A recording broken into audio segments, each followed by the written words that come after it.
video kali ini, saya akan menjelaskan tentang Persik Kediri harus puas meraih hasil imbang kala menghadapi PSIS Semarang, dalam lanjutan BRI Liga 1 2021, Minggu, tanggal 6 Februari tahun 2022. Berlaga di Stadion Kapten Iwayan Dipta, Gianyar, Bali, laga Persik Kediri vs PSIS Semarang berakhir remis 0-0. Hasil ini membawa Persik Kediri menyamai poin dari Madura United dan mulai mengintip 10 besar.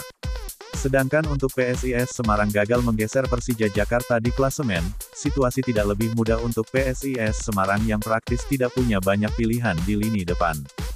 Mahesa Jenar, memasang Fandi Eko Utomo, Alveandra Dewangga dan Taufik Hidayat sebagai penyerang di laga ini. Sedangkan Persik Kediri yang belum bisa menurunkan Yusef Ezejari di laga ini mengandalkan Marwin Janver Angeles dan Doinatan Machado sebagai juru gedor. Peluang pertama dicatatkan oleh PSIS Semarang melalui sepakan jarak jauh Wahyu Saputra, namun masih melebar di samping gawang Adi Satrio. Meski mencatatkan peluang pertama di laga ini, PSIS Semarang lebih banyak ditekan oleh Persik Kediri. Di 15 menit laga berjalan, akselerasi Doinatan Machado dan Faris Aditama di sisi kanan pertahanan PSIS Semarang, merepotkan Wahyu Prasetyo yang menjadi pilihan dari Dragan Jukanovic. Persik Kediri memperoleh peluang perdananya melalui sepakan jarak dekat Arthur Felix yang masih melebar.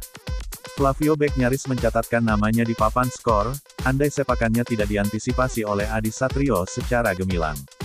Tidak lama berselang, ganti Persik Kediri mengancam melalui sundulan Risna Prahala Benta yang masih membentur mistar gawang Jandia Eka Putra. Hujan mulai reda memasuki setengah jam laga berjalan, membuat permainan kedua kesebelasan mulai membaik, meskipun masih kesulitan mendapatkan ruang di daerah pertahanan lawan. Kondisi lapangan yang tergenang air, cukup berpengaruh kepada permainan kedua kesebelasan.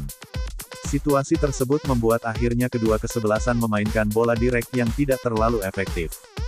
Tetapi, PSIS Semarang lebih baik, mereka punya beberapa peluang melalui umpan direk Flavio Beck, tetapi eksekusi Dewangga dan Taufik masih belum bisa menghasilkan gol. Dan skor 0-0 menjadi hasil dari 45 pertandingan ini. Di babak kedua, PSIS Semarang mendominasi di 15 menit awal. Setidaknya, tim asuhan Dragan Jukanovic ini punya 3 peluang emas, namun buruknya eksekusi membuat peluang tersebut gagal menjadi gol. Sedangkan Macan Putih, mencetak peluang melalui sundulan Septian Bagaskara, namun masih membentur mistar gawang. Pertandingan berjalan cukup lambat di babak kedua, dengan PSIS Semarang lebih banyak bermain bertahan dan mengamankan skor. Dan skor 0-0 bertahan hingga pertandingan selesai.